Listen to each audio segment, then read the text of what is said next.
Bonjour à toutes et à tous.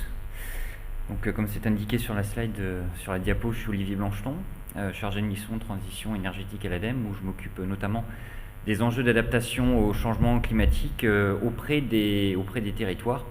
Et j'ai la belle et lourde tâche de vous montrer aujourd'hui en quoi le climat au niveau local est pris à bras-le-corps par les territoires et la manière dont ils doivent finalement prendre ces thématiques pour tout simplement mettre en place les actions qui sont indispensables.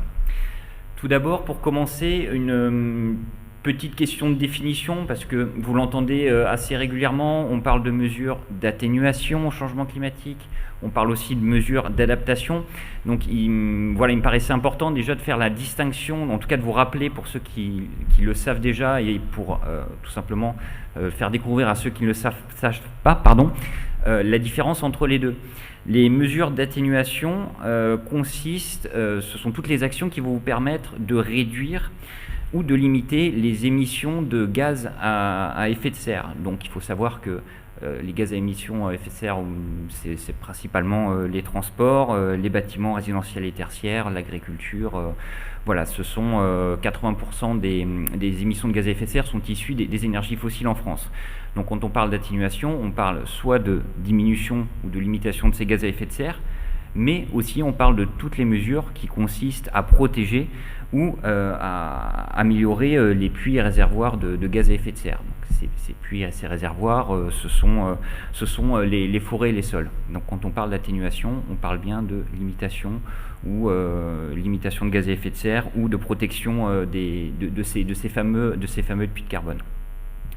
Quand on parle d'adaptation, on est déjà au volet d'après. C'est-à-dire que les mesures d'atténuation sont pas suffisantes. Il faut maintenant s'adapter aux effets du changement climatique et typiquement s'adapter à un effet du changement climatique négatif. Ça va être par exemple en cas d'épisode de canicule ou de chaleur de préparer des zones, d'aménager des zones d'ombrage pour protéger les populations effectivement les plus vulnérables.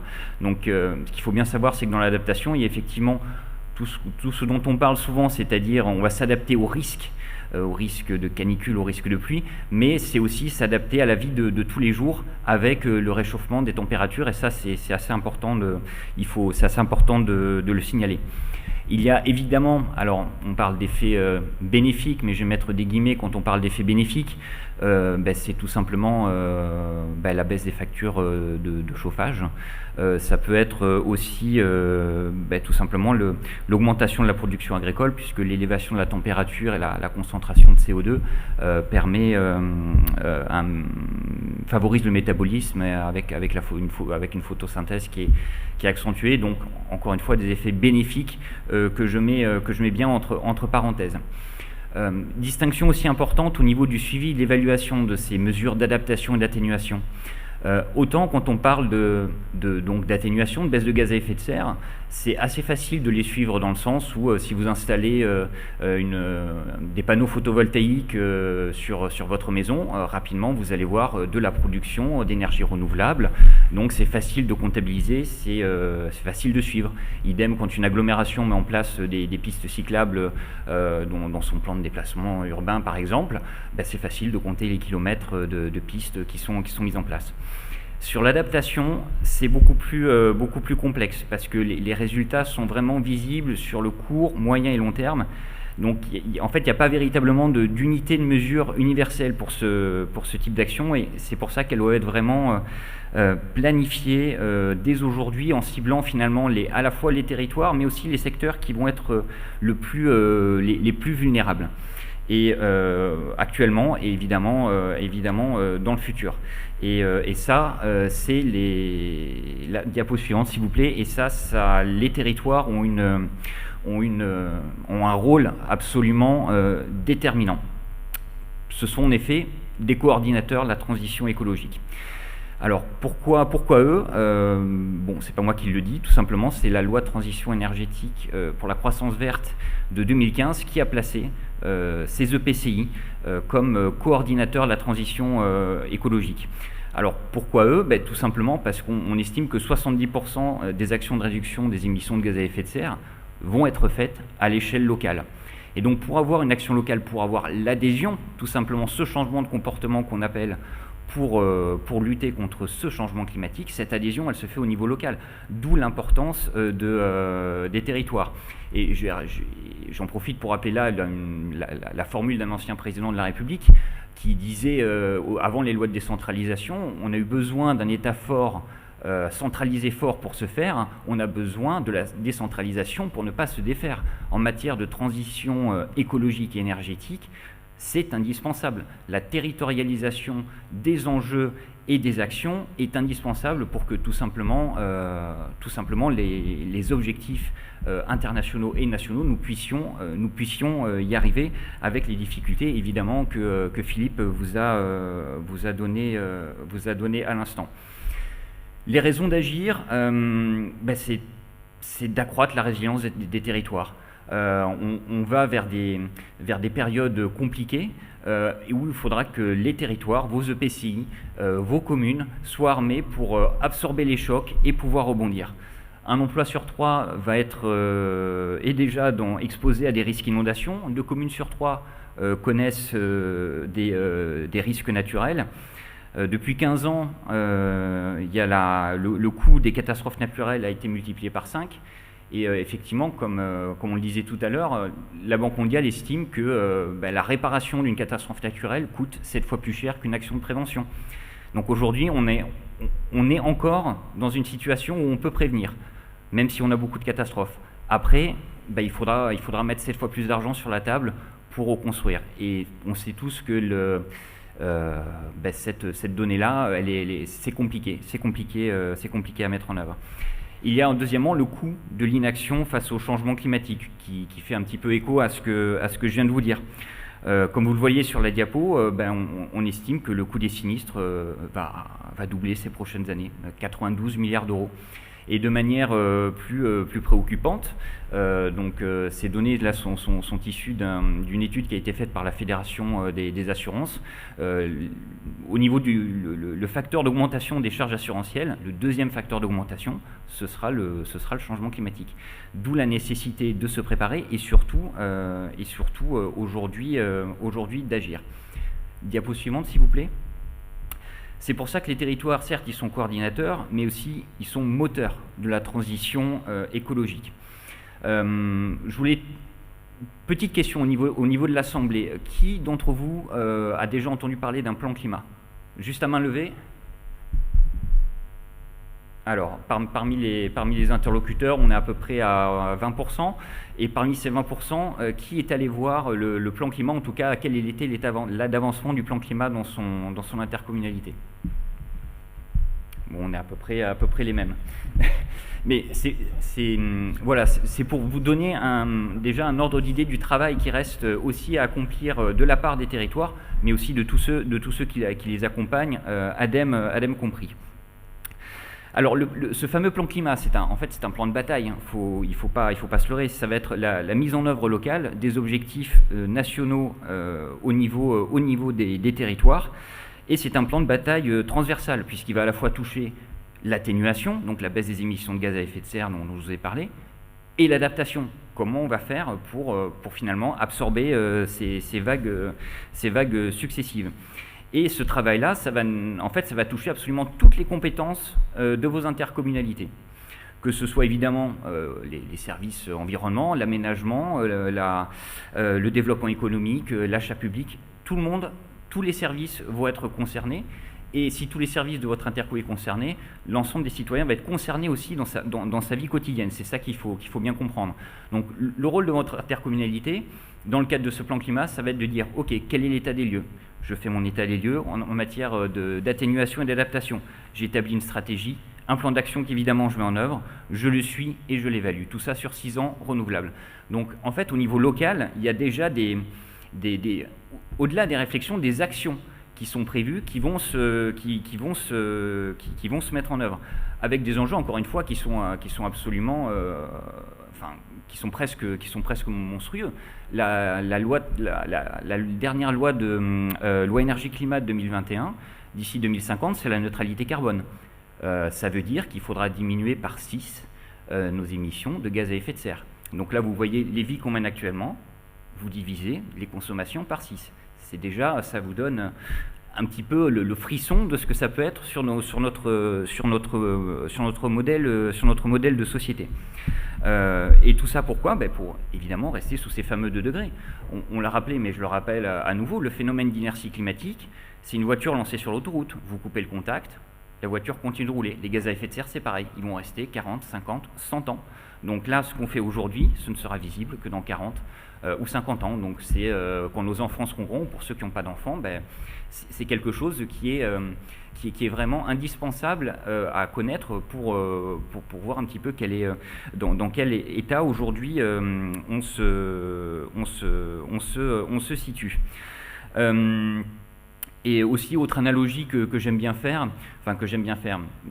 pas parce qu'elle n'est pas vraiment drôle, mais quand on parle de réchauffement à plus de 2 degrés ou 3 degrés, quand vous avez 38 de fièvre, bon, vous pouvez encore à peu près arriver à bouger. Quand vous atteignez 40 ou 41, là ça devient un peu plus compliqué. Donc au niveau de nos territoires, ça va être la même chose à 41 degrés, on ne sait pas comment il réagit, on ne sait pas comment le climat va réagir au niveau local. Donc ça, il y a un travail d'action au niveau de l'atténuation. Au niveau de l'adaptation, ce que fait votre territoire, c'est d'établir la vulnérabilité. Vulnérabilité, ça veut dire quoi? Ok, alors comment je suis exposé? Quel est au niveau géographique, physiquement, qu'est-ce qui se passe à tel endroit de mon territoire? Donc différentes catastrophes naturelles ou alors rien du tout. Et quand on a cette exposition, on regarde quelle est la sensibilité. Est-ce que dans tel endroit où j'ai eu des crues, est-ce que c'est une zone qui est densément peuplée? Est-ce que j'ai une activité économique? Et en croisant cette exposition et cette sensibilité, on arrive à connaître finalement la vulnérabilité de son territoire et du coup ensuite d'enchaîner des actions, de mettre en place une stratégie et des actions qui vont permettre d'anticiper je vous donnerai tout à l'heure quelques exemples d'adaptation, mais en tout cas de se préparer à ce qui peut arriver et ce qui va très certainement arriver. Alors aujourd'hui, pour qui est fait ce plan climat? Je pense que vous l'avez compris à travers un peu mes propos, ce plan climat, il est fait pour tous. Il faut savoir qu'une intercommunalité, votre communauté d'agglo, votre communauté de communes, voire votre métropole, sur les choses qu'elle porte en propre, sa flotte de véhicules, ses bâtiments, elle peut jouer sur 15% des gaz à effet de serre de son territoire. En activant l'ensemble de ses compétences à fond, elle peut toucher à peu près entre 50 et 60% de son territoire et des acteurs qu'elle peut avoir. Donc c'est vous dire l'espace qui reste en matière de lutte contre les émissions de gaz à effet de serre et d'adaptation qui reste à la part privée aux citoyens, entre 40 et 50%, que votre intercommunalité ne peut pas toucher parce que finalement on a besoin de tout le monde, acteurs publics, privés, et pour le coup les objectifs qui sont assignés, ils seront absolument pas atteignables si finalement on prend le plan climat mais on touche que 50% du territoire. C'est pas possible. D'où la nécessité que les entreprises qui ont un rôle fondamental à jouer dans la transition énergétique, elles ont un rôle énorme à prendre et c'est ce qu'on encourage de toutes nos forces, en tout cas à la direction régionale et puis l'ensemble des acteurs qui composent aujourd'hui cette assemblée. Alors, quelques actions concrètes. Il faut savoir que au niveau des actions d'adaptation, il y a différentes possibilités, enfin en tout cas différentes méthodes. Voilà, des actions qui sont dites grises où vous allez agir sur les infrastructures. Alors les infrastructures, certains appellent les bâtiments bioclimatiques, bâtiments durables. En tout cas, c'est par exemple, si je prends l'exemple de la gare de Bellegarde dans l'Ain, ils ont mis en place un système pour récupérer l'énergie solaire pour chauffer l'air en hiver et favoriser la ventilation naturelle en été. Donc là, on n'utilise pas de clim, on utilise l'air ambiant par un procédé, on va dire, novateur. Pour le théâtre de Perpignan, ils ont créé une structure afin d'avoir des ombres pour éviter l'ensoleillement des bâtiments. Et donc l'adaptation, c'est aussi des fois juste une question de comment on place le bâtiment, de quoi on l'entoure. Donc en l'occurrence, ils l'ont entouré de végétalisation pour avoir un effet de rafraîchissement. Et au niveau même de la structure de ce théâtre, au niveau interne, ils ont fait des zones de circulation afin de favoriser une inertie thermique. Donc effectivement, tout à l'heure, on parlait de l'ingénierie qui peut être mise en place dans l'adaptation, qui est indispensable, mais qui va de pair avec un changement de comportement. Sinon, en fait, on marche à cloche-pied, et à cloche-pied, on ne va jamais très loin. En ce qui concerne les actions dites vertes, ce qu'on appelle les services écosystémiques, c'est tout simplement utiliser les services que fait naturellement la nature. Donc là, ça peut paraître du b.a.-ba, mais par exemple, dans la Drôme, à l'Aveyron, ils ont fait énormément de travaux, ils sont sur les berges du Rhône, et donc ils ont désimperméabilisé une bonne partie de leur territoire pour justement faciliter l'infiltration de l'eau, puisqu'ils avaient des phénomènes de crue et de ruissellement qui étaient importants, permettre à l'eau de ruisseler, permettre à l'eau aussi de s'écouler via des noues et de créer d'autres espaces qui peuvent servir d'espaces pédagogiques pour l'ensemble des populations. Et donc ces services écosystémiques peuvent être utilisés dans ce cadre-là, et dans le cadre tout simplement de rafraîchissement, et notamment de rafraîchissement urbain. C'est ce qu'on voit, en tout cas il y a beaucoup de projets qui sont mis en place, et pour ceux qui en ont entendu parler, il y a aussi des projets des écoles oasis avec une revégétalisation, une tant pis pour le Scrabble, total des écoles pour justement créer un espace ludique et surtout créer de la fraîcheur.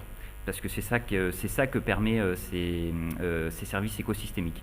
Et enfin, des actions dites douces qui consistent tout simplement à la mise en œuvre de procédures. Donc encore une fois, ça peut paraître être du b.a.-ba, mais effectivement, quand la ville de Nice met en œuvre un système avec un réseau de citoyens pour aider les personnes les plus vulnérables à se protéger de la canicule, on est dans une mesure d'adaptation. Donc vous voyez, il n'y a pas que le risque, qui est évidemment très important, parce que, encore une fois, c'est ce qu'on voit, c'est ce que les élus voient, et c'est ce qu'ils essayent aussi de prévoir, mais il y a aussi tout le reste, le confort de vie, et puis tout simplement accompagner les futures générations dans une évolution qui vont être les premiers à devoir vivre avec, et donc les préparer au mieux en les instruisant le mieux. La diapo suivante, c'est juste pour vous présenter au niveau de la région PACA la carte des plans climat. Donc comme vous pouvez le voir là, sur les 52 EPCI qui composent la région, il y en a 36 qui ont une obligation réglementaire d'élaborer le plan climat dont je vous ai parlé tout à l'heure. Il y a 3 EPCI qui sont en démarche volontaire, donc ce qui prouve quand même que ces plans-là ont vraiment une importance vitale, presque, et c'est quand même à peu près 97% de la population régionale qui est couverte ou qui va être couverte par ces fameux plans. Et aujourd'hui, il y a 12 territoires qui ont complètement terminé leur projet, d'autres sont en cours.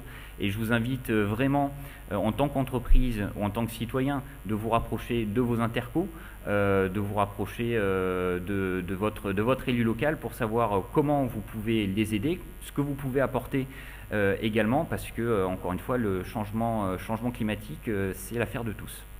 Merci. Et une dernière diapo avec les contacts au niveau de la direction régionale. Merci à tous.